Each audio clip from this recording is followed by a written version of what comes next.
Well, welcome back to Living with Long COVID with me, Jade. I'm so glad to see you guys back again. Today, to be honest, I'm not feeling amazing. It's pretty low energy at the moment. And I know many of you guys are struggling with the ups and the downs of this long COVID illness. So I thought I'd still share, and I'd share three things that have made a real difference to my recovery, like massive, big differences to my recovery. Long COVID can be such an isolating illness as we get like these terrible symptoms where we can't go out, we can't work because we can't concentrate, and we can't get too stressed, and then we can't really participate in life. So at the moment, I'm in a bit of a downturn or a slump. I mean, it's been the past 10 days where I've just had this huge step back from where I was. And I was feeling, about 5 months ago, my baseline increased and I was feeling so much better. I was able to travel, I was able to go out, I was able to like hang out with friends and do gentle things, but almost feel like I'm living life again and maybe even go back to work.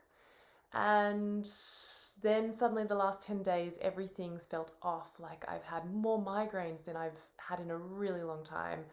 I can't walk for more than like 50 meters without getting breathless and dizzy and feeling faint and fatigued.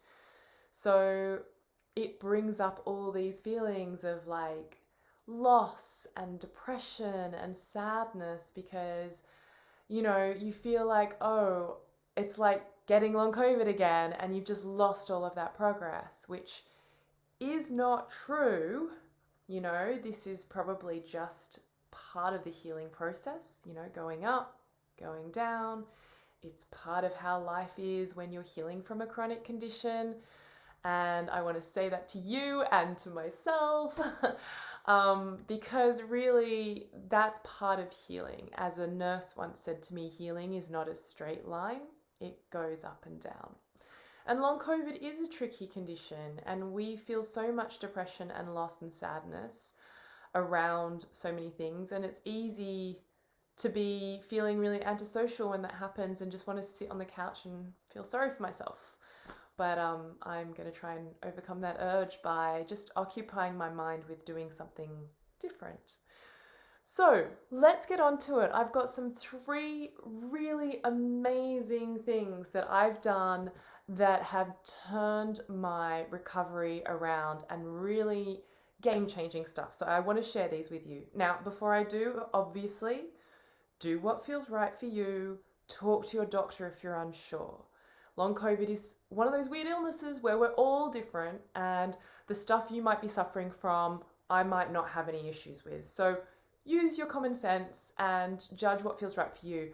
But I would urge you to just look into these because these have been amazing for me. So, number one, hyperbaric oxygen therapy. It has been a game changer. Now, I was resisting even thinking about it or starting it because I read the long COVID handbook and a couple of other people said that they just didn't get anything from it. And I judged it was too expensive, so why bother? But then somebody recommended I try it again. I spoke to someone else who's been doing it every week for 5 years, and she's gone from lying in a bed to being able to like go hiking in the mountains. And I just thought, well, let's look into this. And my research has found that it is a scientifically proven method of healing lots of different things. So there is science behind this. So you're breathing 100% oxygen, which is already helpful for your cells to heal. And then when you do it in a pressurized environment, it forces the oxygen into the cells, helping the cells heal faster. They do it for athletes. It's done for people with gangrene. Hospitals use it today for that kind of thing. So why wouldn't it work for somebody like me? So I thought I'd try it. Now, here's the caveat. All of the studies I read said that it works if you do it 10 to 15 sessions in a short amount of time. Now, for me, that was about a month. It took me a month to kind of get 10 to 15 sessions.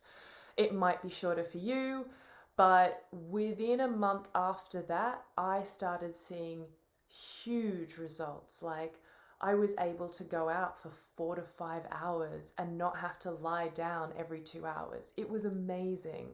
So, and that has continued for about 5 months before this downturn. So I urge you to check it out. You can hear more about it. I have a video which I'll put a link to up here. And that video also talks about how you can get it cheaply.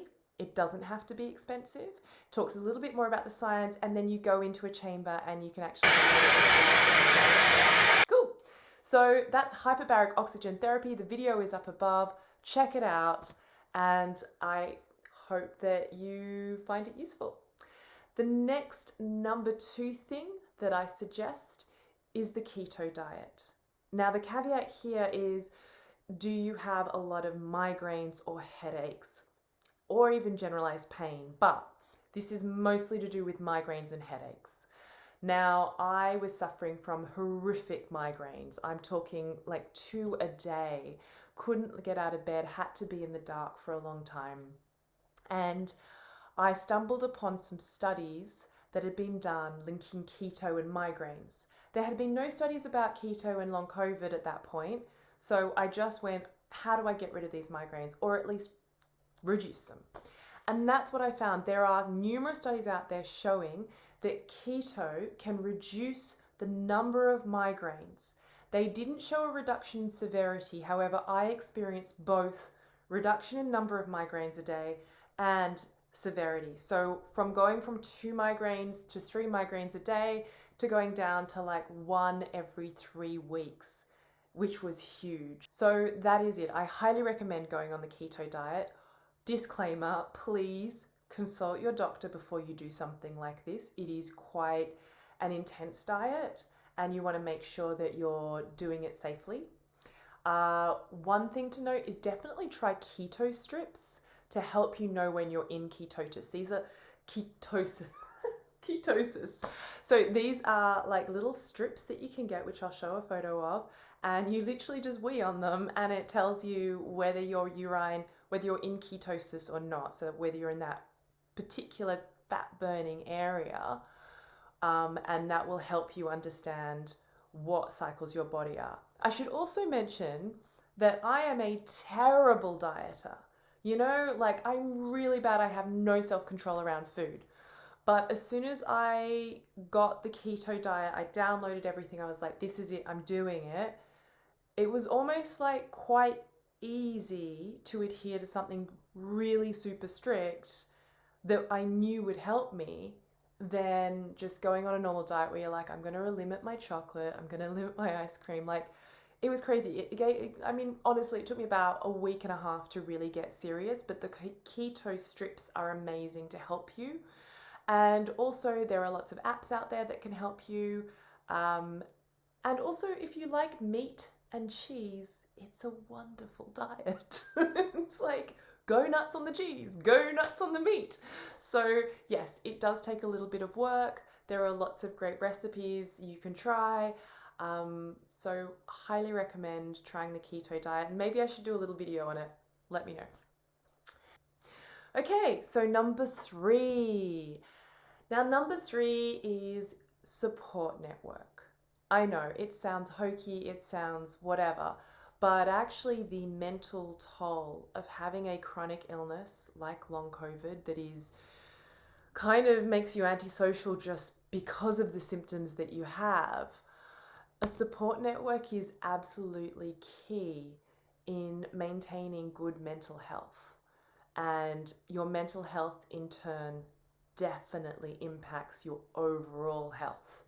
I find that on bad days when I'm in pain, like today, if I give in to the depression spirals, I will actually feel more pain.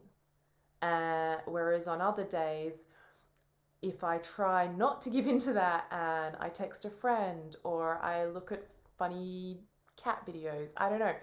But if I'm able to distract myself from the pain, I will feel slightly less pain. It's still there, but I'll feel slightly less pain and I'll have a slightly better day and I won't feel so horrible all the time. So I definitely think having a support network is really important. And then on days you feel bad, text somebody. You know, say to them, hey, I'm having a bad day. Can you send me a picture of your cat or your child? Send me a funny story. Like, these are the things that seem so small and yet are so huge to us lying on the couch thinking, oh my God, woe is me. Even asking for help. Something like, is there a possibility you could drop round some takeout or something? You know, can you cook dinner tonight if they live at home with you? Little things like that can make a huge difference, and that support network is something you should grow. And if you do live alone, there are wonderful support networks on Facebook groups, long COVID groups on Facebook. I'm sure you have friends that you can text. And actually, I find it harder to text a friend for help than it is just to sit here stewing in my melancholy. So do the slightly harder thing and text somebody for help or support. That would be my advice. And that is definitely number 3. Now, finally, you're going to ask me, well, what are you doing about your own downturn? And I'm like, yeah, that's a good point. So I'm going to get a blood test done as soon as possible, just to see, you know, is it something to do with my bloods? Is it iron? Is it vitamin D? What is it? Is there anything unusual there? Just in case. I mean, they're always normal, but just in case. I'm going to start up LDN again. So if you haven't seen my LDN video, you can check it out. I interviewed Linda and we talk a lot about how LDN is really good for generalized pain. It's been really helpful in supporting me. So yeah, definitely start that again. I'm going to continue topping up with hyperbaric oxygen therapy because it's been so helpful. Unfortunately, the journey is long for me to get there, but I will continue to go once or twice a week. And I will reduce my activities and rest more, which is hard for me. So I'm only going to keep this a short video. And I'm also investigating histamine reduction, and that's looking at the MCAS diet. I haven't fully committed to that one yet, but I am taking antihistamines daily just to see if that makes a difference. So I just want to say that remember that these healing fluctuations of coming up and down are completely normal in a healing journey. And ask anyone, they'll tell you that it is more weird to just go all the way up than it is to do this zigzaggy thing up. So I'm trying to remind myself that as well. And I hope these 3 tips have helped you. Definitely check out the videos that I recommended. I'll pop them in the thing below. And I hope this has helped you. If it has, please leave a comment and let me know. Until next time, stay safe, stay positive, and have a good one. See you later.